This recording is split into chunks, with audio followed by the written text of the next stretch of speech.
diciptakan ada maksud khusus, yaitu untuk menyembah Allah, untuk beribadah kepada Allah.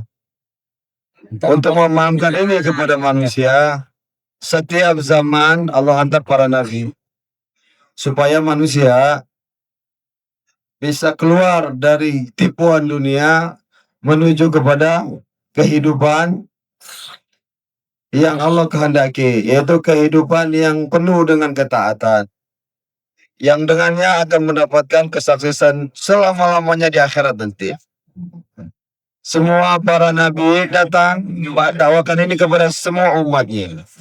Siapa-siapa yang mendengar dan taat dengan apa yang diajak oleh nabinya, Allah SWT berikan mereka kesuksesan di dunia dan juga nanti di akhirat.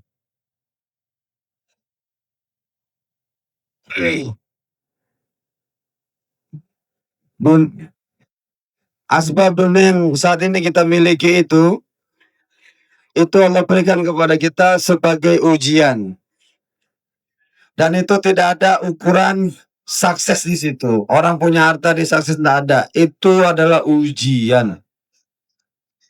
Asbab yang kita punya ini apapun itu, ada yang dikasih harta, ada yang dikasih tanah, ada yang dikasih jabatan,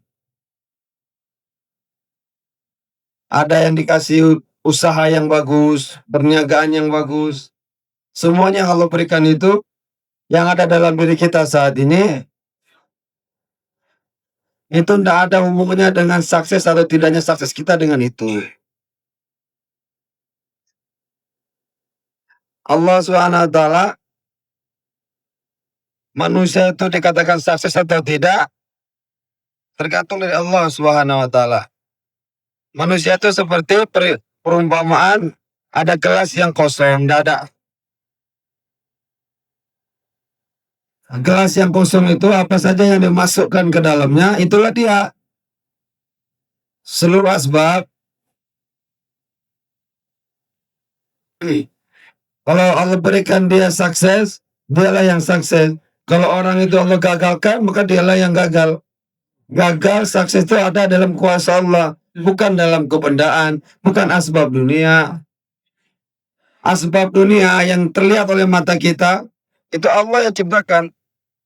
Tapi semua itu kesannya yang telah kita lihat oleh kita, yang telah dengar oleh telinga kita, kesan hasil dunia itu di belakangnya ada kekuatan, ada kuasa Allah yang berlaku di situ. Dan bukan dari benda itu nggak akan datangkan manfaat apa-apa, tapi kemanfaatan dihasilkan dari sebuah kebendaan, dari asbab duniawi. Di belakangnya ada kuasa Allah di situ. Dunia ini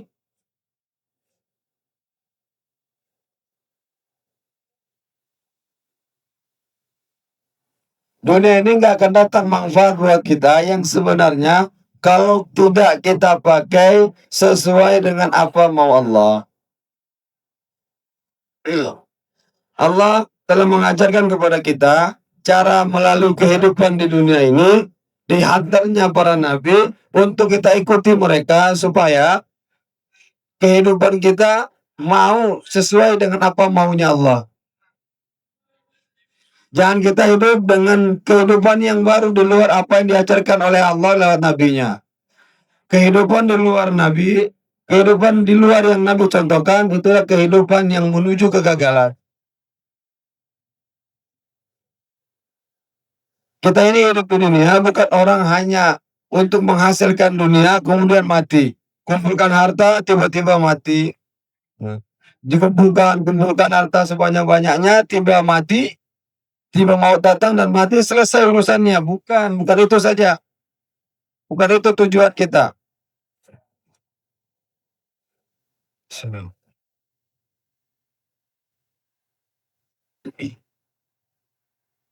Ada jamaah sekalian, perumpamaan kita ini dengan dunia seperumpamaan orang yang pergi ke luar negeri cari nafkah, cari duit, cari kerja di luar negeri.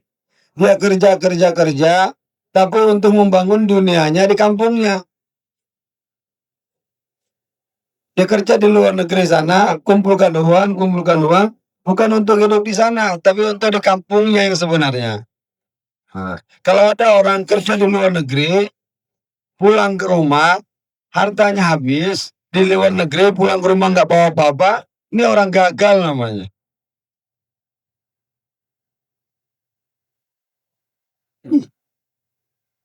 Nah, sekarang kita sering dengar orang, oh itu si fulan telah meninggal, si fulan telah meninggal. Maka tiba masanya nanti itu akan menjadi bagian kita. Kita lagi yang meninggal. Sekarang kita sering di kuburan dan melihat ada orang yang mati dan dikubur. Ini pelajaran buat kita. Tiba nanti suatu masa yang dikubur kita, yang melihat orang lain. Kita ini tidak akan hidup selamanya di dunia. Merah, ya, loga. Saya pun akan sama kejadian terjadi dalam diri saya nanti. Saya pun akan masuk juga ke dalam kubur. Saya akan dikafani dan dikuburkan juga. Maka kita pikirkan Bapak sekalian kehidupan kita untuk ke akhirat nanti. Kita hidup untuk membangun akhirat. Mereka dunia lagi akhirat kita jadikan lagi. Kita hidup di dunia tapi untuk membangun akhirat, bukan untuk membangun dunia ini.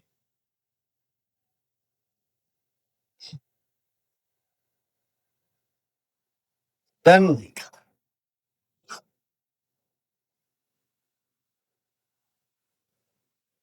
nah, ah, nice. Kita hidup di dunia ini masukkan yakin dalam diri kita, tiba satu masa nanti saya pun akan mati, saya akan menuju ke akhirat, dikubur.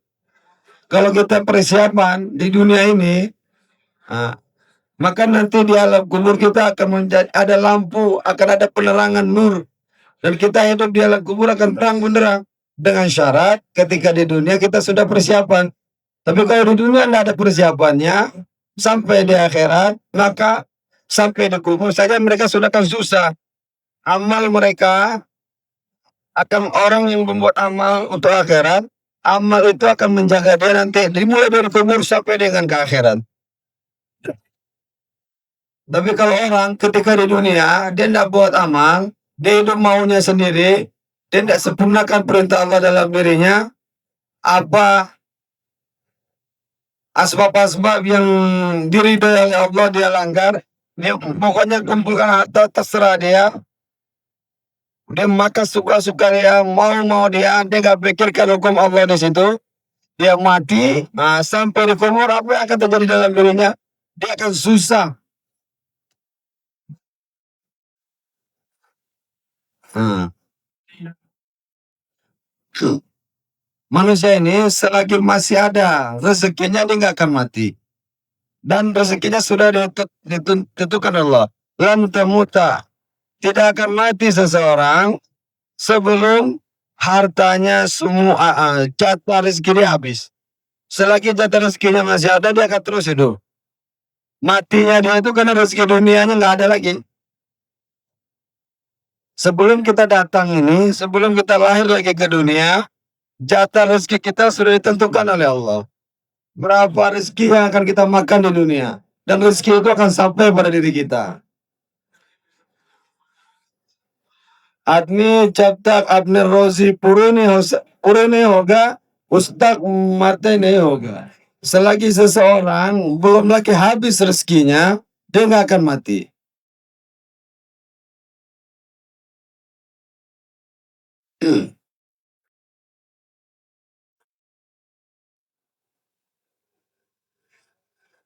Semua rezeki akan datang menghampiri kita.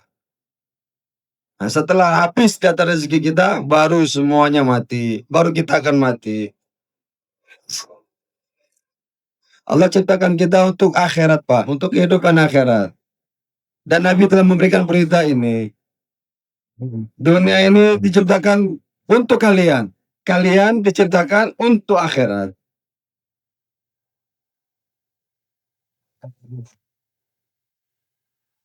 Apa yang kita miliki saat ini, asbab dunia, uske akhirat ke liye banao.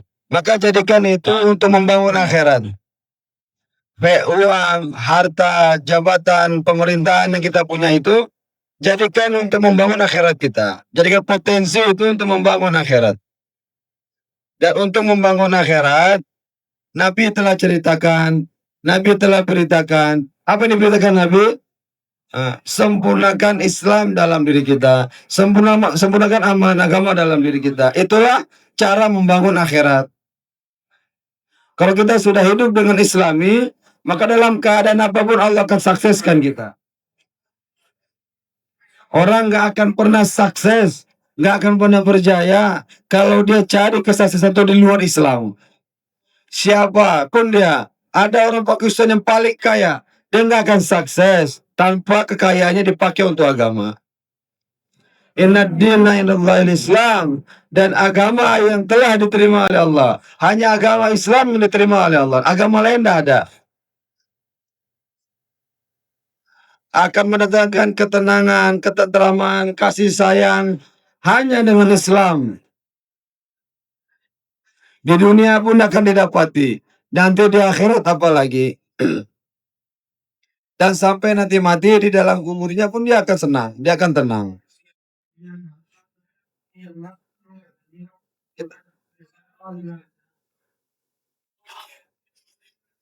Kita lihat saat ini seluruh manusia, semua manusia berittifaq, sepakat, tiba nanti suatu masa saya pasti akan mati. Baik orang Islam maupun orang kafir, sabko marna, semuanya tiba nanti pasti akan mati. Seluruh manusia yakin itu. Tiba nanti dia akan mati. Jo haya hai, khalihat dunia se nikal jaye. Oh, datang kita ke dunia tidak bawa apa-apa, kita akan pergi meninggalkan dunia pun tidak akan bawa apa-apa.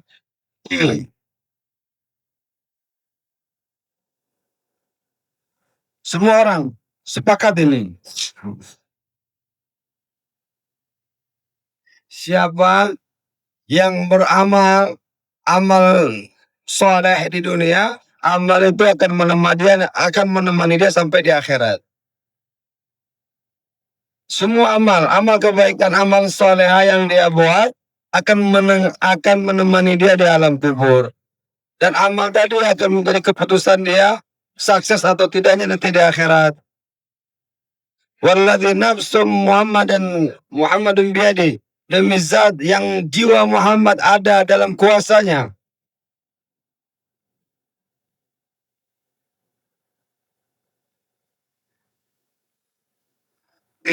Setelah manusia mati, dia tidak akan hilang, tidak sirna. Manusia mati berpindah alam. Pindah alam, bukannya hilang, bukannya sirna, tapi berpindah alam. Ruh telah terkeluar dari badannya, sudah berubah alamnya. Dari alam dunia menuju kepada alam akhirat. Pindah. Setelah sampai di akhirat, tidak ada lagi jalan tujuan yang lain. Akhirat tujuan terakhir kita.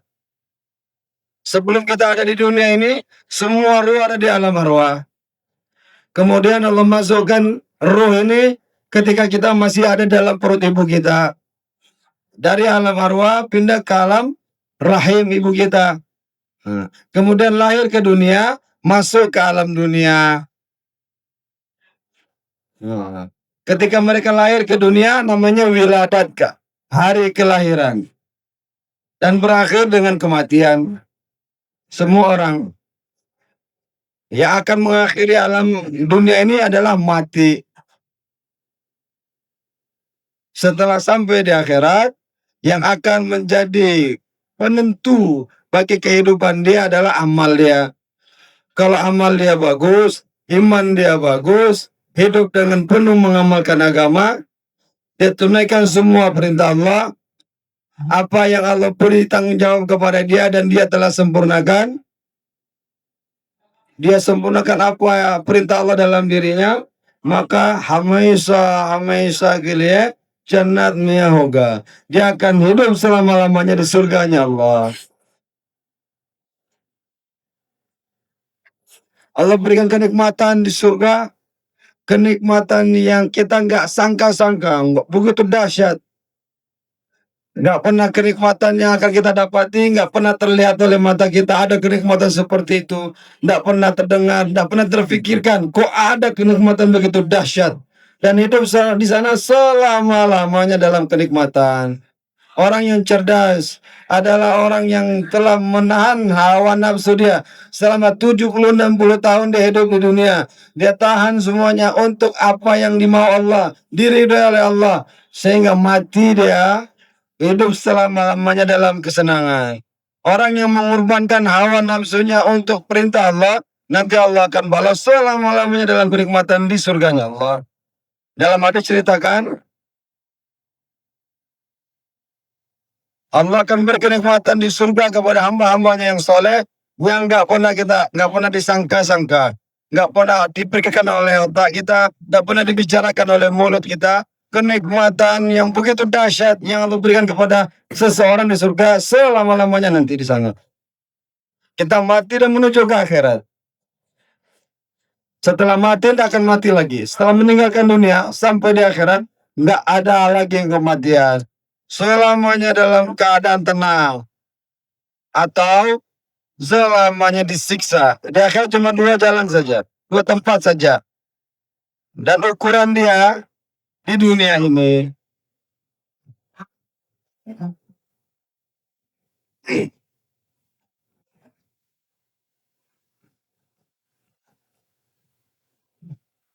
Orang ketika masuk di alam kubur, dia nggak akan ditanya, dunia kamu udah sampai mana kamu bangun? Tidak. Tapi akan ditanya apa yang kamu bawa dari dunia untuk akhirat.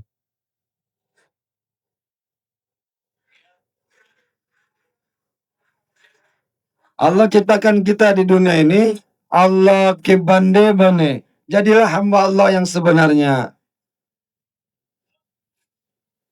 Kalau kita menjadikan diri kita hamba Allah yang sebenarnya, sampai nanti di akhirat Allah balas itu.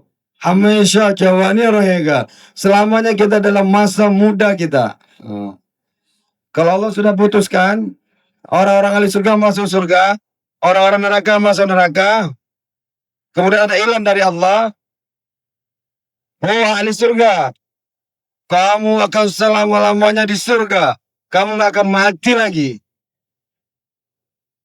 Ada iklan nanti. Orang ahli neraka juga akan diilankan, hei penduduk neraka, kamu pun akan selamanya di neraka. Kamu selamanya disiksa, nggak akan tentram, nggak akan tenang lagi. Selamanya kau akan disiksa. Dan setiap malaikat akan mengilankan, oh ya di surga, kau akan hidup dalam keadaan muda terus, fit terus, dalam masa-masa muda. Nggak akan tua kita di surga.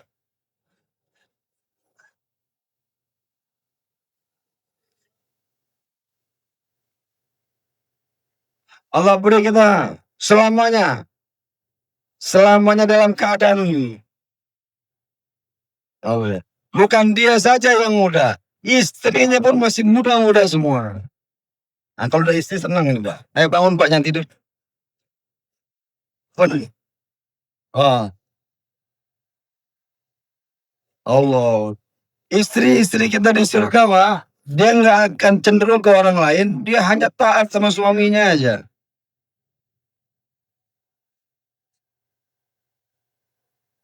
Allah bangun, Allah beri surga, kenikmatan-kenikmatan yang dahsyat, ma'ainun ra'at, nggak pernah terlihat oleh mata kita, wala udhunun sami'at, nggak pernah terdengar oleh telinga kita.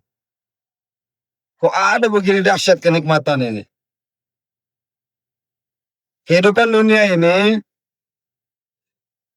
untuk membangun kehidupan akhirat, bukan. Di dunia ini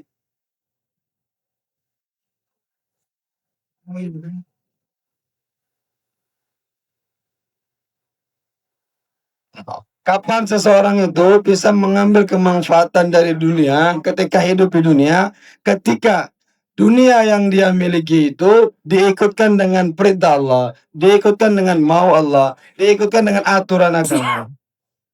Kalau dunia yang dia miliki, dia penuhi, dia lampiaskan sesuai dengan nafsunya, nggak akan dapat dia kemanfaatan dari dunia itu. Dia akan terus dalam keadaan kesusahan dan ketidaktenangan. Kalau kita gunakan apa yang kita miliki sesuai dengan maunya Allah, tiba nanti ketenangan itu akan datang dalam diri kita. Oh, dan orang akan senang. Belum lagi masuk surga, dia akan dapati kesenangan itu di dunia. Allah akan buka keberkahan dari langit. Allah kalau sudah cinta sama seseorang, Allah akan datangkan hujan sesuai dengan mau manusia. Kalau dia mau hujan, hujan akan datang. Kalau hujan tidak inginkan, hujan akan bertahan. Nah, kalau hujan itu udah turun sesuai dengan mau kita, tandanya kita sedang diridhoi oleh Allah.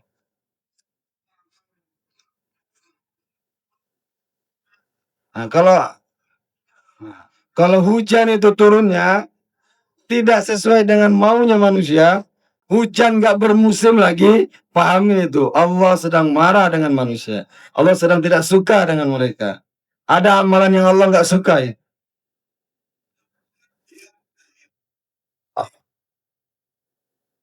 Allah jadikan kita manusia, kemudian dijadikan kita orang Islam, dijadikan umat Nabi Muhammad. Nah, setelah jadi orang Islam, apa tanggung jawab kita? Setelah menjadi umat Muhammad, apa tanggung jawab kita? Tanggung jawab yang sudah kita ketahui itu kita sempurnakan. Allah akan datangkan kemuliaan dalam kehidupan kita. Di dunia ini akan Allah datangkan kasih sayang satu sama lain. Allah datangkan ketenangan. Mati dia itulah hari yang paling dia tunggu-tunggu, hari yang paling dia senangi. Orang Islam Orang Islam itu adalah orang yang tidak takut dengan kematian. Mati itu yang ditunggu-tunggu. Nah, karena apa? Kalau saya mati, saya akan jumpa dengan Allah. Saya akan jumpa dengan Allah. Allah akan beri saya surga selama-lamanya nanti saya di sana.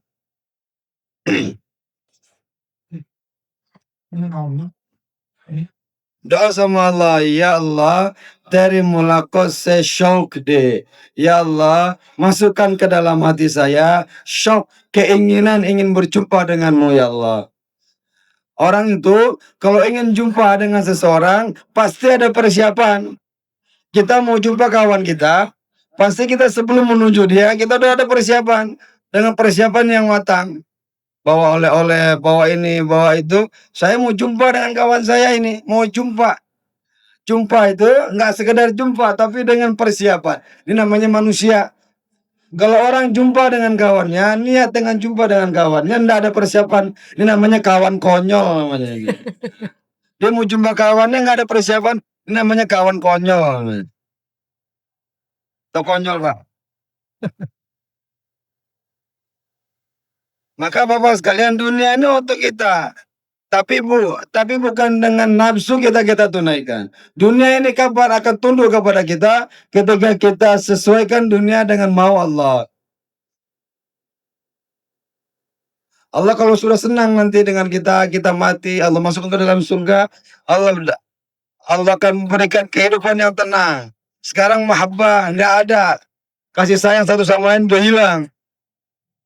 Para sahabat dulu gara-gara agama yang sempurna dalam kehidupan mereka satu sama lain saling sayang menyayangi. Wa'tasimu bihablillahi jami'a wa la tafarraqu. Berpegang teguhlah dengan agama Allah. Berpegang teguhlah dengan agama Allah. Pegang ini tali agama. Wa dzkuru ni'matallahi alaikum. Ingatlah kenikmatan Allah yang telah Allah berikan kepadamu. Anak. Oh, ada orang tuh. Nah,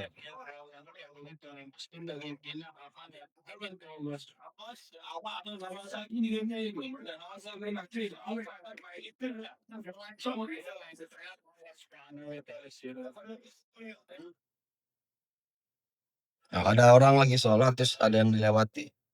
Orang lagi sholat itu jangan kau lewati kata beliau. Yang sholat di depan sana apa di sini. Berpeganglah dengan agama Allah.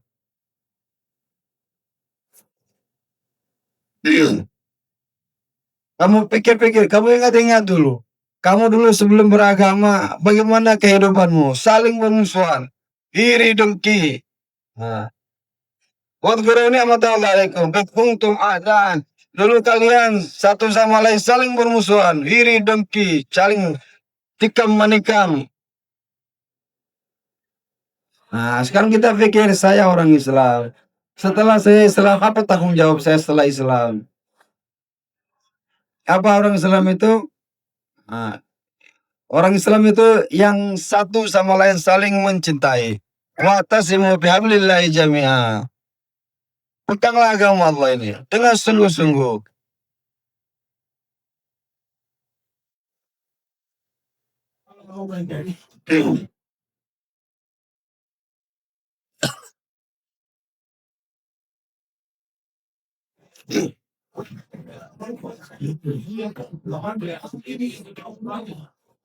Ingat, Nabi telah bersabda, siapa yang meninggalkan sholat,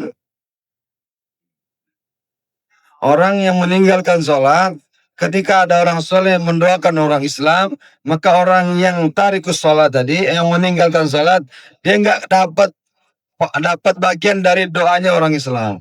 Salat Jumat, Allah maghfir lil mu'minina wal mu'minat. Dosa meninggalkan sholat, nah ini sehingga dia nggak dapat hasil dari ampunan dari doa orang lain. Saking parahnya, saking mengerikannya dosa meninggalkan sholat. Kenapa? Ini Allah yang perintahkan. Kok kamu nggak kerjakan? Gara-gara meninggalkan sholat, doa-doa orang Islam tak dapat dia, nggak dapat jatah di situ. Allah sangat penyayang, Allah maafkan wala, Allah maha pengampun. Kamu telah kamu tobat. Kalau kau tobat, aku akan memaafkanmu, akan mengampuni dosa-dosamu. Allah ceritakan dalam Al-Quran, ya ibadiyalladzina asrafu. Wahai orang-orang yang telah berbuat lampaui batas. Orang-orang yang telah melampaui batas, tidak taat sama Allah, mengundang kemarahan Allah. Nah, janganlah kalian menjadi orang yang berputus asa dengan rahmat Allah. Terus berharap dengan rahmat Allah. Allah adalah zat yang maha penyayang, maha pengasih. Ya ibadiyalladzina asrafu ala anfusihim. Wahai orang-orang yang telah melampaui batas, yang telah membuat Allah marah, Allah murka denganmu.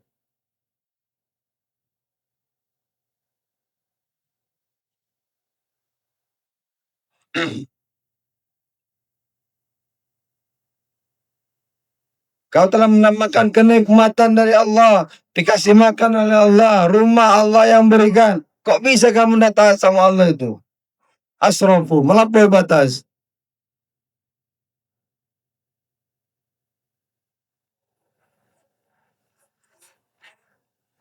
Nah, kita punya anak kita sayangi. Satu kali dia melanggar perintah kita tega. Pergi kamu keluar sana, kau bukan anakku.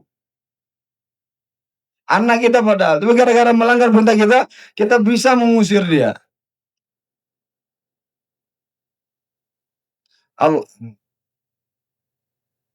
Adanya mas kalian, oksigen yang kita hirup saat ini Allah kasih gratis, free saat ini. Bapak kita lihat saat ini di rumah sakit, banyak orang bertaruh nyawa untuk mendapatkan oksigen. Bahkan mereka menghabiskan harta yang banyak, mengeluarkan uang yang banyak untuk bisa menghirup oksigen dengan tenang. Kita saat ini hirup oksigen dengan senang. Kok berani kita melanggar perintah Allah? Kok berani meninggalkan sholat? Maka kita pahami Bapak sekalian, saya orang Islam. Setelah itu apa tanggung jawab saya setelah aku Islam? Kalau orang punya anak, punya istri, dia tahu saya punya anak, saya punya istri, saya bertanggung jawab dengan mereka. Dan dia tahu tanggung jawab seorang ayah seperti apa. Pedagang, punya toko di pasar, dia paham apa tanggung jawab saya dengan toko saya. Tapi sekarang kita orang Islam, tidak sadar apa tanggung jawab Islam dalam diri saya.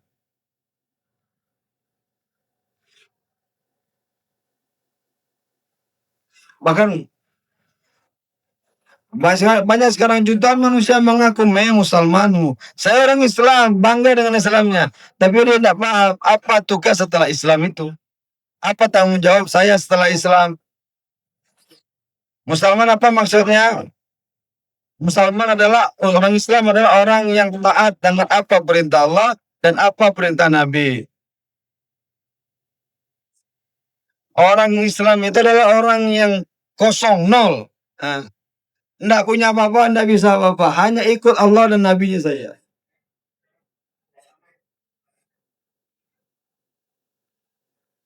Siapapun dia, orang kaya, orang miskin, mufti sab, ulama, orang biasa, orang awam, semuanya bertanggung jawab. Saya ini hamba Allah dan saya harus tunaikan apa mau Allah. Me Allah kebandau, saya adalah hamba Allah. Yang namanya hamba itu apa? Orang yang ikut dengan tuannya. Apa arahan tuannya dia ikut. Apa saja yang dia punya, harta, yang dia punya, jabatan yang dia punya, ini bukan punya saya, ini punya Tuhan saya. Ini namanya hamba.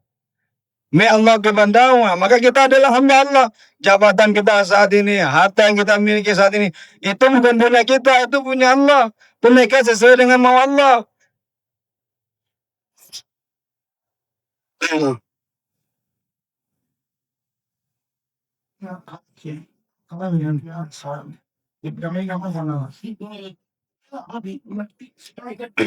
Sekarang semua orang punya uang. Ada yang banyak, ada yang sedikit. Tapi sedikit orang yang memakai uang itu untuk maunya Allah.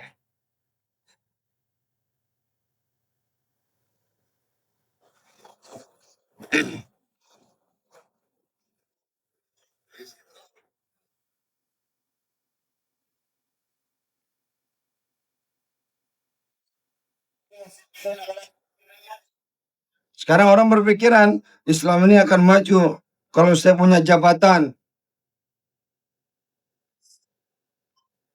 kalau saya punya harta, Islam ini akan maju. Bukan. Apa yang saat ini kita miliki itu kita pakai untuk agama Allah, sesuai dengan mau Allah. Dunia ini nggak ada harganya sedikit pun di hadapan Allah. Nah, kadri nggak ada harganya.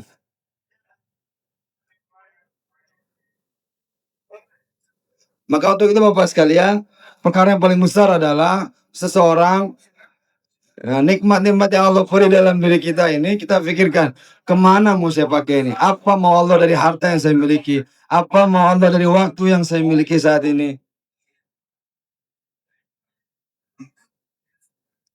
Allah, Allah pikir Pak.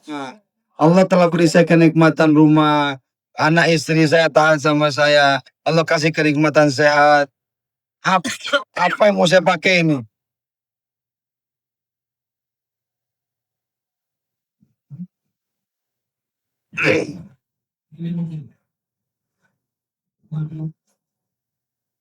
Kenikmatan ini datang dari Allah. Maka nikmat yang Allah beri kepada kita itu, pahamkan. Saya hamba Allah. Nikmat ini punya Allah. Amanahnya dari Allah. Harus saya pakai sesuai dengan mau Allah. Kalau kita sudah menghamba kepada Allah, maka menghamba kepada yang lain tidak mungkin. Orang itu hanya akan bisa menghamba kepada satu Tuhan saja. Kalau kita ditundukkan dari kita kepada Allah, maka sudah pasti yang lain akan tertinggal.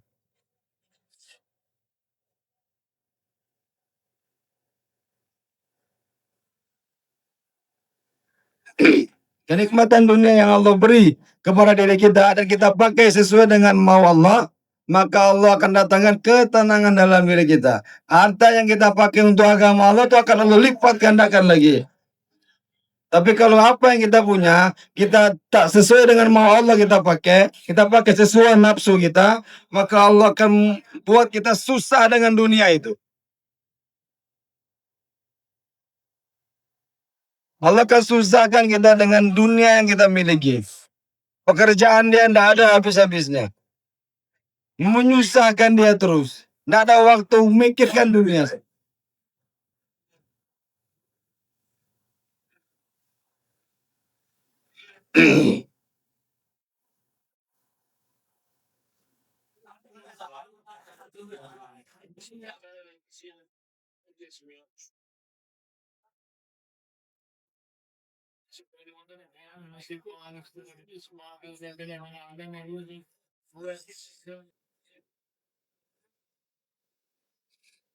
Orang yang telah Syarat orang itu mendekat kepada Allah, orang-orang yang buat Allah marah, orang-orang sudah melampaui batas dalam kehidupannya, syarat pertamanya dia tobat dulu sama Allah.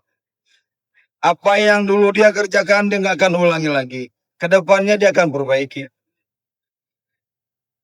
Orang berangkat pergi ke Karachi. Sekarang banyak orang datang kepada orang-orang soleh. Pak doakan saya, Pak doakan saya. Doa pasti saya kerjakan. Tapi syarat doa itu terkabul dan sampai dalam diri kita, tobat dulu. Orang mau berangkat ke Karachi, maka harus naik kereta, kereta yang arah Karachi. Nah, tapi ada orang Karachi, orang mau menuju Karachi, dia naik kereta jurusan Rawalpindi. Kemudian datang kepada orang, Pak, doakan saya, Pak, saya sampai ke Karachi. Maka orang bilang, behuku, eh, hmm, behuku, tolol. Nah, ini kereta ke Rawalpindi. Saya doa mau sampai mampus nggak akan sampai, gitu. Kalau kamu mau naik ke Karachi sana. Nah, kita saat ini gitu keadaannya.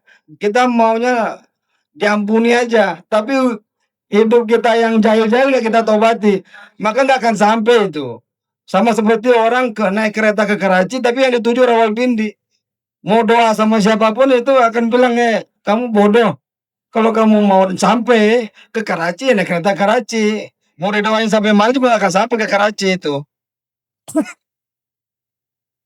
Nah, maka untuk itu Bapak sekalian, pertama kali syaratnya tobat dulu sama Allah.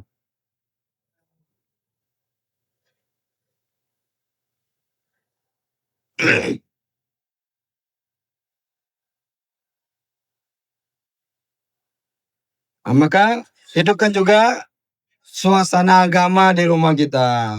Paling kurang hidupkan taklim di rumah. Hidupkan suasana taklim di rumah. Untuk anak dan istri kita.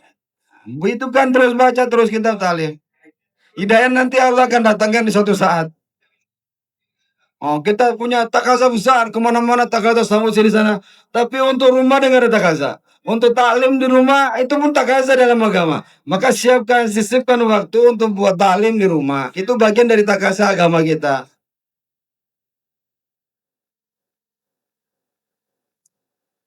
Ya Allah, saya telah buat taklim di rumah. Ya Allah, saya telah buat taklim di rumah. Baru doa sama Allah setelah buat taklim. Ya Allah, taklim ini telah saya buat. Ya Allah, datangkan hidayah buat anak dan istri saya. Sekarang kita doa-doa sama Allah untuk hidayah buat anak istri kita. Suasana agama di rumah ndak ada. Ah, ini sama kayak tadi orang ke Karachi tapi naik kereta ke Rawalpindi. Nggak akan sampai. Hidupkan dulu taklim di rumah. Hidupkan cara-cara jalan hidayah itu. Baru minta hidayah sama Allah. Ya Allah, datangkan hidayah kepada anak istri saya. Setelah buat taklim di rumah. Jangan sampai kita ketipu.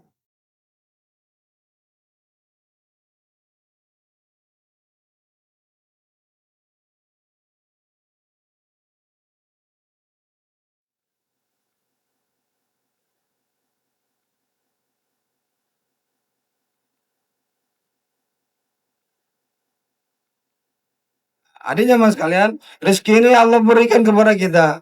Maka rezeki yang Allah beri itu syukuri. Mata bisa melihat tempat, pekerjaan, anak, istri.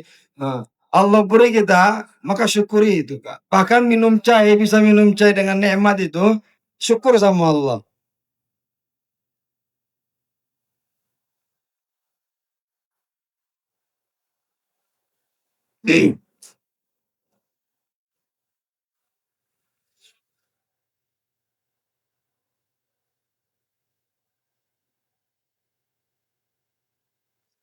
Anak perlu air, maka apa perintah Allah? Azani kuping kanannya, iqamati kuping kirinya.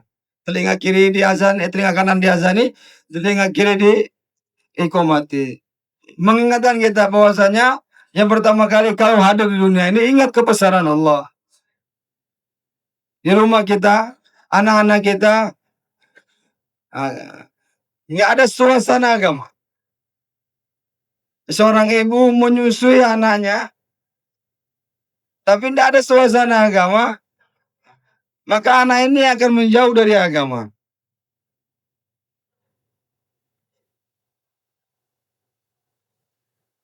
Suasana agama ada di rumah nanti akan mempengaruhi kepada anak-anaknya. Bagaimana agama mau masuk dalam kehidupan kita, sedangkan suasana agama tidak ada di rumah kita. Taklim tidak dihidupkan. Kemudian mengharapkan istrinya menjadi istri yang soleha, anaknya menjadi anak yang soleh dan soleha. Di rumahnya suasana agama tidak ada. Bagaimana mau takut sama Allah? Supaya dia takut sama Allah, tapi suasana agama di rumah tidak ada, itu mustahil. Apa josuntai wo bantai. Anak itu apa yang dia dengar itu yang akan membuat karakter dia. Josuntai wo bantai. Anak itu apa yang dia dengar itu yang akan menjadi karakter dia nanti. Maka didengarkan taklim, didengarkan agama, bicarakan perkara agama sehingga menjadi karakter dari anak-anak kita nanti.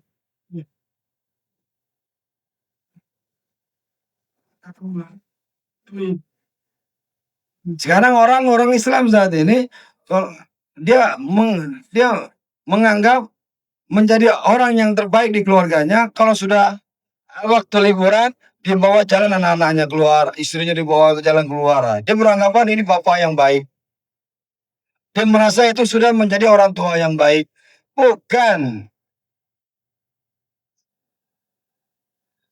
Yang baik itu yang mendidik agama kepada istri, anak dan istrinya. Ini maksudnya mereka tabligh.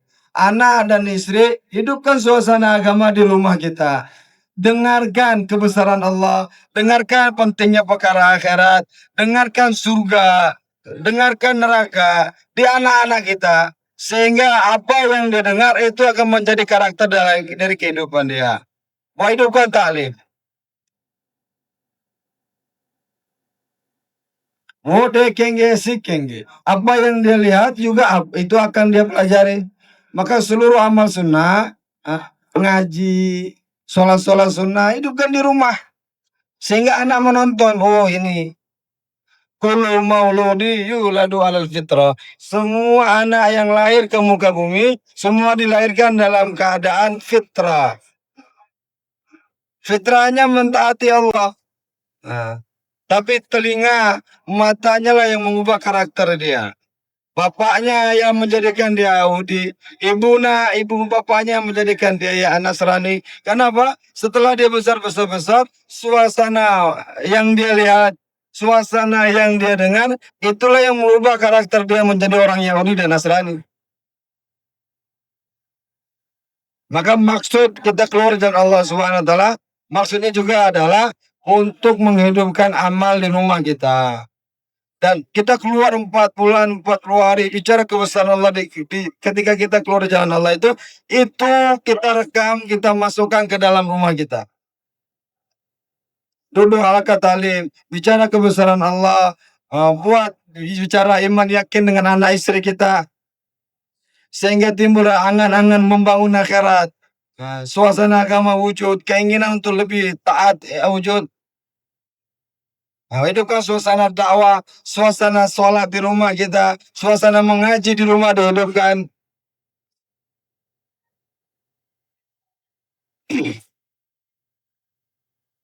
Nah, kalau ada orang yang minta-minta, maka anak kita kasih uang, nak tolong kasih bapak itu. Ini menterbiah supaya anak itu ada rela, ada rasa untuk berbagi.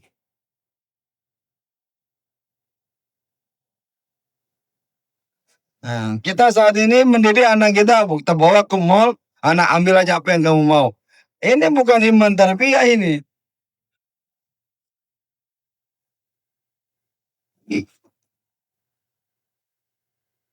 Bicarakan akhirat. Bacakan pengorbanan para sahabat. Kehidupan yang kehidupan yang ada dalam rumah para sahabat. Sehingga timbul fikir mereka mau jadi seperti para sahabat. Kemudian amal makomi yang lain adalah 2 jaulah kita buat. Jaulah pertama, ini penting kita kerjakan. Pertama, jaulah di mahalla kita. Setiap rumah, orang semuanya kumpul di satu masjid, tentukan dalam 1 minggu, kita keliling kampung untuk mengajak mereka ke masjid. Satu istimai, yang satu lagi firodi 2,5 jam. Yang istimai 2 kali aja, 2 kali dalam seminggu. Yang inferior setiap hari kita buat. Per rumah kita datangi orang-orang, jumpa dengan mereka, bicara kebesaran Allah.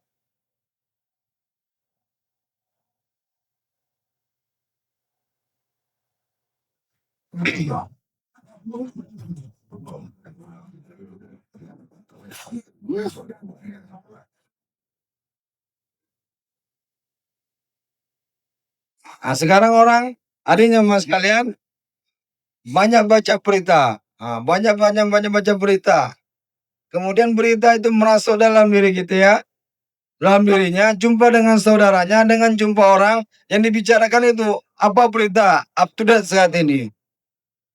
Pemerintah saat ini begini, bukan.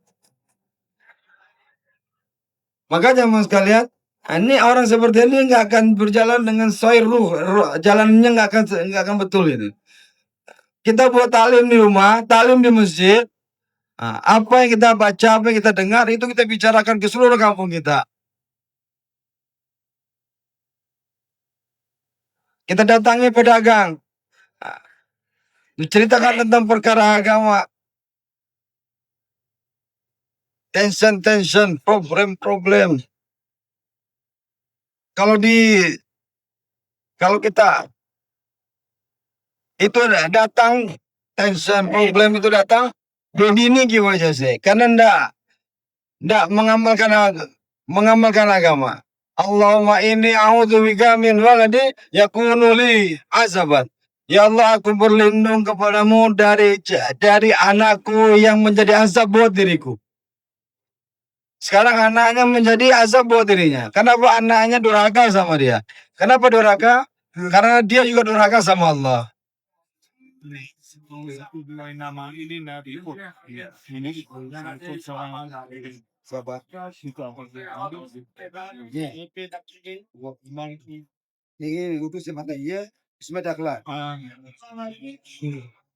Boleh Pak. Bapak Muhammad Rozi. Bapak Muhammad Rozi ada. Ah, Muhammad Rozi boleh berjumpa dengan Bapak Arafah, Bapak Umar, Bapak Abdul Razak, Bapak Muhammad Nur, Bapak Uming Ratuwo. Nah, boleh Pak, itu Pak.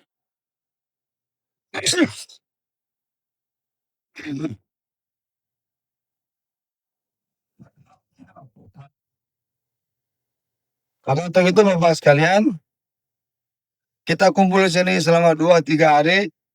Apa yang kita dengar, jadilah kita Allah ke bande ho, Allah ke bande semehnat karo. Kau adalah hamba Allah dan usaha terus supaya penghambaan itu betul-betul wujud dalam diri kita.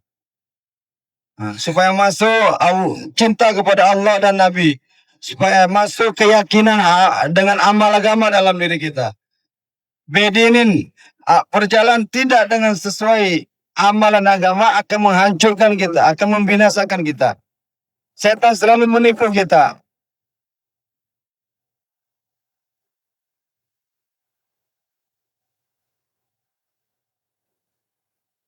Setan selalu menipu kita. Kalau kamu hidup dengan hamba, nanti susah kamu. Kamu hidup beragama, nanti kamu susah kamu. Ini setan. Setan kerjaannya ini menipu kita. Orang yang dimarah, orang yang Allah marah padanya, Allah, maka kehidupannya nggak akan baik. Tapi orang yang disukai oleh Allah, amalnya diridhoi oleh Allah, maka Allah akan tolong dia.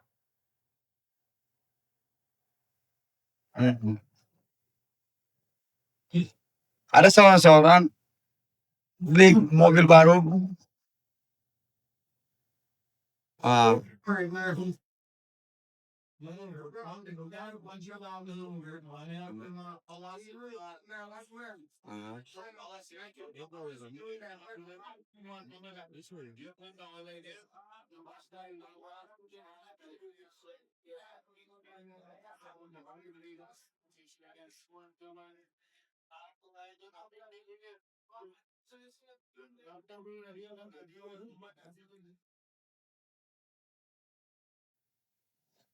orang bapak sekalian, mobilnya baru, mobilnya mewah, di dalamnya seorang pengantin. Kemudian mungkin kalau nggak ada orang yang jalan-jalan dengan anaknya, maka masuk menuju kepada satu tempat tamasya, tempat jalan-jalan, tempat yang indah, tapi mau masuk ada bacaan no entry, tidak boleh masuk, tidak boleh masuk.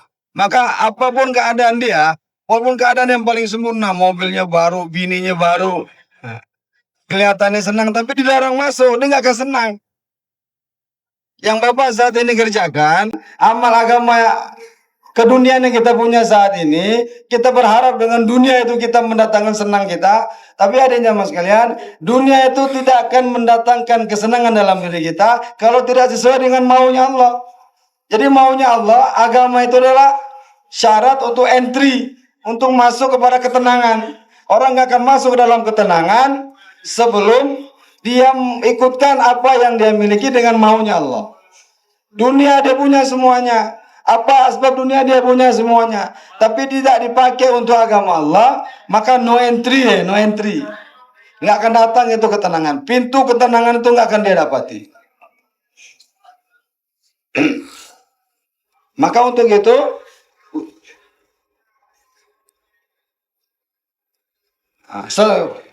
sekurang-kurangnya kita atur waktu kita. Setahun itu ada 12 bulan. Paling kurang 40 hari kita sisihkan untuk berjuang memperbaiki agama kita ini. Kalau kita luangkan waktu keluar jalan Allah Subhanahu wa taala 40 hari, maka bulan-bulan yang lain tadi entry jaga, dia akan mencari ketenangan dalam diri kita. Tapi kalau 40 hari selama setahun kita nggak tunaikan, nanti kehidupan kita no entry. Tenang itu nggak masuk. Mau masuk ketenangan itu nggak ada tulisan no entry. Keluar dulu 40 hari baru bisa tenang. Kenapa kita saat ini susah? Kenapa saat ini polisi susah, semuanya susah? Marah-marah. Kenapa? No entry. Syarat supaya kita tenang itu belum kita tunaikan.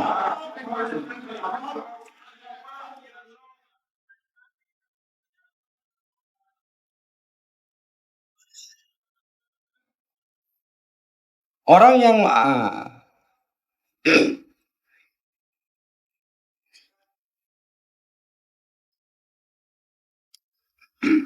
kalau agama kita amalkan, orang yang zolim juga, orang yang zolim itu akan tunduk sama kita. Tapi kalau agama nggak kita amalkan, kawan baik kita pun akan mengambil kemanfaatan buat kita. Dia akan menipu kita.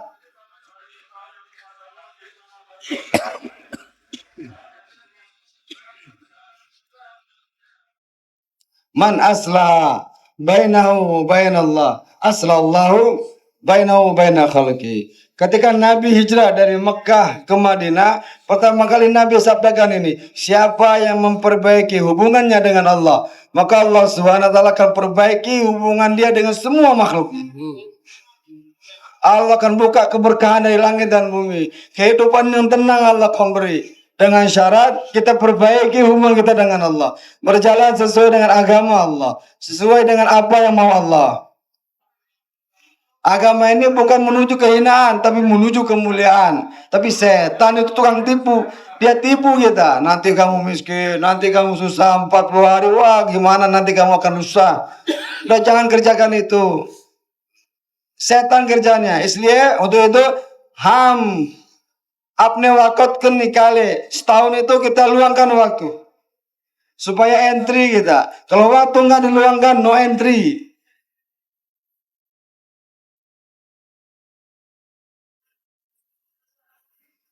Ikhtanim khontan minal komsin. 5 perkara sebelum 5 perkara.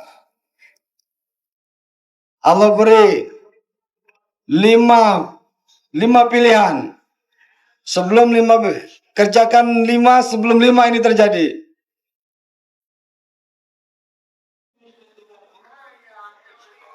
Yang pertama, hidupmu sebelum mati. Allah beri kita hidup, maka pakailah kehidupan ini untuk menggapai ridho Allah. Apa yang diperintahkan Allah kerjakan. Jadikanlah diri kita hamba Allah. Persiapanlah akhirat sebanyak-banyaknya. Masukkan kecintaan kepada Nabi sebanyak-banyak dalam hati kita. Sebelum sampai kita mati tidak akan bisa lagi ini. Hayatika qabla mautik. Mau sebelum mau datang menghampiri kita, sempurnakan takasa. Sababaka qabla harami. Masa muda, masa segar-segarnya kita pakai sempurnakan untuk menyempurnakan agama sebelum masa tua menghampiri kita. Sakit-sakitan tidak bisa lagi. Nah, ketika 4 bulan, ketika masa muda ingin menjadi insinyur, ingin menjadi dokter, bisa terjadi itu. Tapi kalau udah tua, ada orang sudah tua mau jadi dokter nggak mungkin lagi. Kenapa? Udah lemah, nggak bisa ngapa-ngapain. Maka kita jadikan masa muda kita masa yang terbaik untuk membangun agama kita. Sebelum masa tua menghampiri kita. मैं अपने जिंदगी तेरी जिंदगी में गुजारूंगा. Saya akan jadikan hidup saya sesuai dengan kehidupan Nabi di masa muda.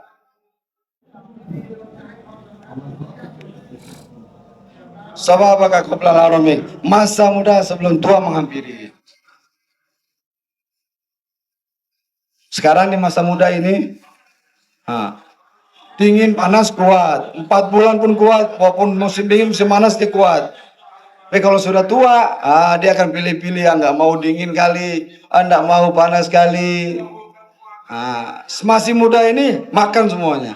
Yang udah tua, udah paksa Pak maju aja terus. Yang udah tua di sini, lawan dingin ya Pak.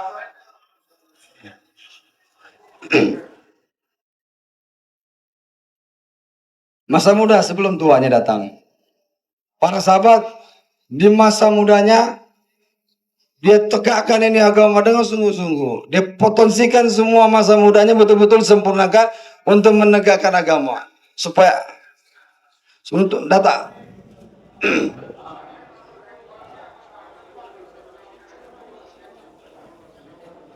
Kemudian yang ketiga, masa lapangmu sebelum masa sibukmu.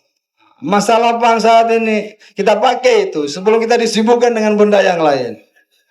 Kalau sudah kerja, tidak bisa lagi buat masa kosong, masa waktu senggang kita pakai untuk sebelum masa sibuk kita datang. Yang keempat, sehat kamu sebelum sakit. Sekarang kita sehat, maka pahami sehat ini sebagai ghanimah. Kita pakai ini sehat kita untuk sempurnakan agama. Ketika sehat, sempurnakan sholat panjang-panjang. Papa nanti sakit baru orang angan-angan. Oh, kalau saya sehat, saya mau panjang-panjangkan rakaat saya. Nggak bisa. Saat ini sehat kita pakai itu. Nanti kalau sakit beda cerita itu.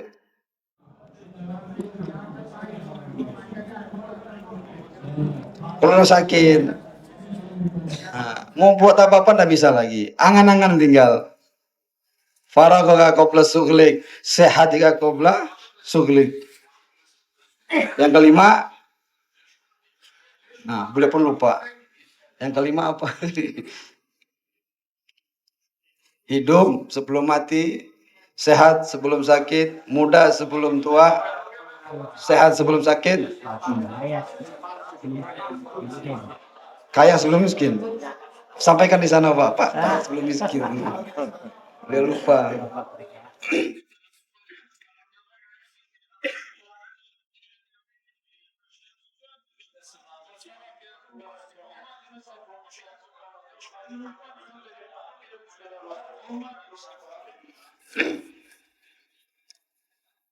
Haji keluar jalan Allah 3 hari. 3 hari itu jadikan kesempatan sesempurna mungkin. Setelah 3 hari menjadi orang yang lebih baik. Bacaan Quran saya nggak benar, datangi ulama, datangi alim sahab. Ya ini perbaiki tolong perbaiki bacaan saya. Termasuk azab dari Allah adalah Allah berikan kepada seseorang kesibukan tidak ada lapangnya. Busy, sangat sibuk sekali. Sampai tidak ada waktu luang untuk beribadah. Ini termasuk azab Allah. Dalam hadis qudsi dikatakan, ya ibn Adam, hai anak Adam, hai manusia, tafarraqta min ibadat, luangkan waktu untuk menyembahku. Orang Islam itu setiap amal, setiap gerakan dia bisa menjadi amal. Maka luangkan waktu untuk menyembah kepada Allah, untuk beribadah kepada Allah. Makan bisa menjadi ibadah, minum bisa jadi ibadah, kerja bisa menjadi ibadah. Kapan itu? Ketika mau dengan apa perintah Allah, sesuai dengan hukum-hukum Allah. Ini adalah perintah Allah dalam diri saya. Aku berbuat untuk mendatangkan keridhaan Allah. Setiap amal bisa dibuat itu. Orang Islam itu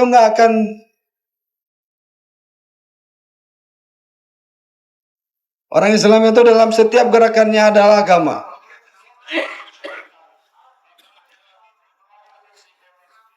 Kehidupan kita dengan kehidupan orang kafir, apa bedanya? Kita bertijarah, kita berdagang, kita berusaha untuk membangun akhirat. Tapi orang kafir, dia dagang, dia berniaga, dia berusaha, tapi untuk kehidupan dunia dia. Orang Islam dia dagang dengan amanah, dia percaya, dia tidak nipu orang. Kenapa? Dia sedang berdagang untuk membangun akhirat. Nah, sekarang Allah beri kita waktu ini, Pak. Waktu masih Allah beri ini sama kita. Maka luangkan waktu. Nah, saat ini luang waktu. Dulu sebelum istimewa kita masih niat saja, masih doa sama Allah. Ya Allah, berikan saya kesempatan untuk hadir di istimewa. Ya Allah, mudahkan saya untuk hadir di istimewa. Nah, sekarang sudah hadir di istimewa. Nah, tambah lagi azamnya. Apa azamnya? Ya Allah, udah hadir saya istimewa ini. Masa saya pulang sebelum 4 bulan ini? Harus 4 bulan ini saya harus berangkat. Nah, diubah azamnya, Pak. Allah khair deh, Allah akan beri kebaikan dalam diri kita. Ini anggap aja ini perkara mudah ini, Pak.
Artinya mas kalian, orang saat ini ada yang Islam dia, cuma kerjaan dia tahunya Islam itu sholat Jumat aja.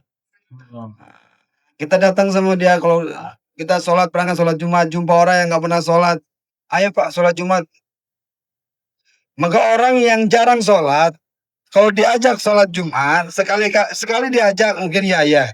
Kalau berkali-kali kita ajak orang yang nggak sholat itu, kamu gila Pak. Saya orang Islam masa saya nggak sholat Jumat? Orang saat ini dia masih yakin dia orang Islam gitu.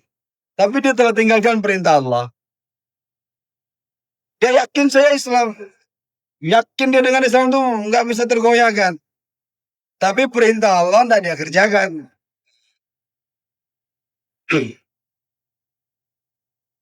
Maka orang yang seperti ini perlu diajak, perlu digiring. Nah sekarang kita dengar, dan kita berpikir, apa yang telah tersebar saat ini di dunia ini buat diri kita? Di rumah kita apa suasananya saat ini? Dalam pekerjaan kita suasana apa yang ada dalam pekerjaan kita saat ini? Sudahkah beragama atau di luar agama? Agama yang tersebar atau dunia yang tersebar? Kita lihat syadi pernikahan kita, nikah ala sunnah atau ala nafsu? Kita mengaku orang Islam, tapi nikahnya gaya orang kafir. Nah, ini kehidupan ini adalah ghanimah buat kita, Pak. Sebelum kita mati masih ada kesempatan kita untuk perbaiki diri.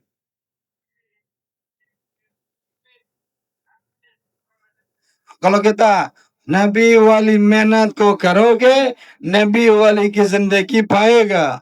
Kalau kita hidupkan usaha kenabian, maka akan datang kehidupan kenabian dalam diri kita. Kehidupan di zaman Nabi dulu, ketenangan akan datang dalam diri kita. Dari langit akan datang lagi keberkahan-keberkahan. Sebagaimana di zaman para sahabat, jumlah sedikit tapi mereka mulia.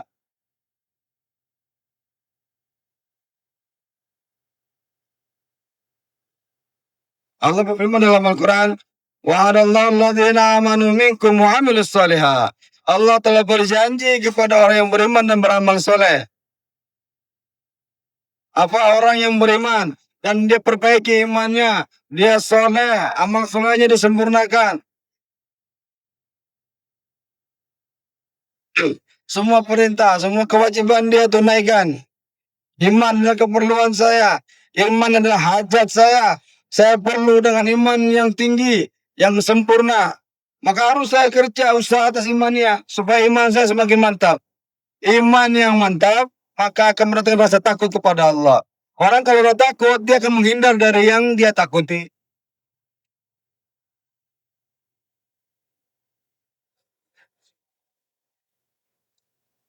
Ada orang jalan dari kegelapan, dia nggak berani lewat. Oh itu gelap-gelap apa itu? Dia takut. Ketika ada rasa takut dia nggak akan berani berjalan. Makanya mas kalian iman semakin tinggi akan menghadirkan ketakutan kepada Allah. Sehingga kita tidak berani melanggar perintah Allah. Akan mencegah diri kita dari yang haram-haram. Haram se रुकता है, iman को बनाना. Iman pukhta banana. Kita mau bangun iman kita. Kita mau sempurnakan iman kita.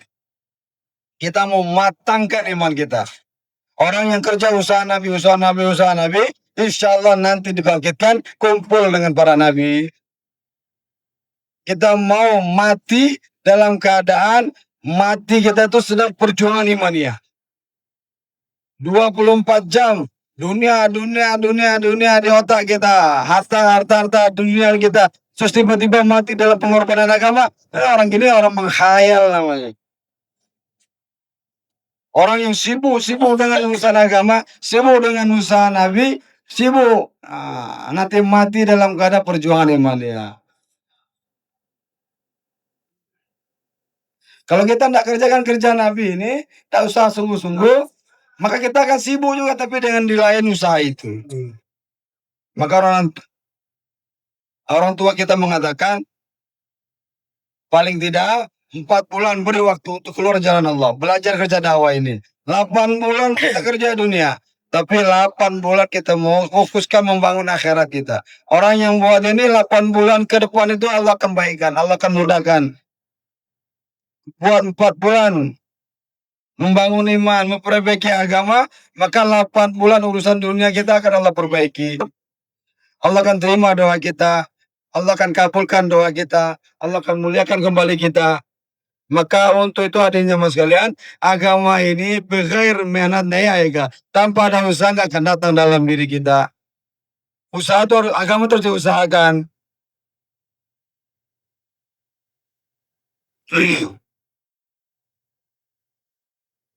Sholat kita harus sholat.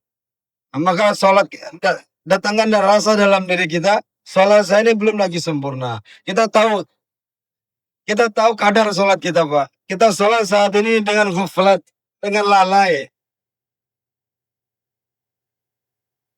Adanya mas kalian dan cari rezeki yang halal. Rezeki yang halal kita cari nggak akan mengurangi rezeki kita pak.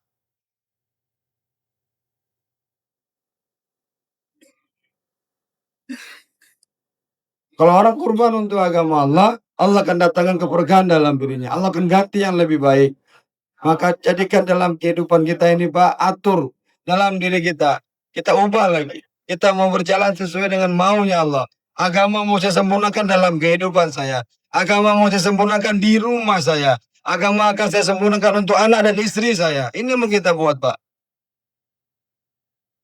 Nanti kalau kita buat pikiran kita menyempurnakan agama, maka musuh-musuh kita itu akan menjadi kawan-kawan kita. Wa'adallahu alladzina amanu minkum. Allah telah berjanji akan menolong orang-orang beriman. La yastakhlifannahum fil ardh. Orang-orang yang beriman dan beramal soleh, mereka tidak akan dikuasai oleh orang-orang. Dia akan Dia nggak akan dizolimi oleh orang lain. Allah akan ganti kekhawatiran dengan ketenangan. Maka untuk itu Bapak sekalian, diharapkan kepada Bapak sekalian semua yang sudah ada pikiran mau pulang, jangan pulang dulu sebelum 4 bulan. Nah, sekarang dipikirkan bagaimana caranya saya bisa keluar, bukan bagaimana caranya saya bisa pulang. Nah, di otak kita saat ini pikirkan, bagaimana caranya saya bisa ikut keluar ini. Orang yang kerja agama akan ditolong oleh Allah. Pertolongan Allah telah datang, maka akan memudahkan dalam kehidupan diri kita. Maka pasang yang kuat. Saya tidak pulang sebelum 4 bulan. Bersedia insya Allah. Bersedia Pak. Insya Allah kencangnya. Sekarang catatkan namanya langsung Pak. Nah, setelah catatkan nama baru insya Allah. Siapa yang nggak pulang sebelum 4 bulan Pak? Ya Pak. Jangan takut. Cuma 4 bulan. Allah akan asang kerega. Allah akan mudahkan semua urusan kita. Nah, jangan sampai kayak orang ke Karachi tadi, Pak. Nah, sekarang berdiri, Pak, insya Allah. Berdiri, Pak, berdiri, insya Allah, insya Allah. Subhanallah, bihamdi, subhanallah, bihamdi. Saya belum catat nama, Pak, catatkan namanya. Pulang, 10 insya Allah. Ya.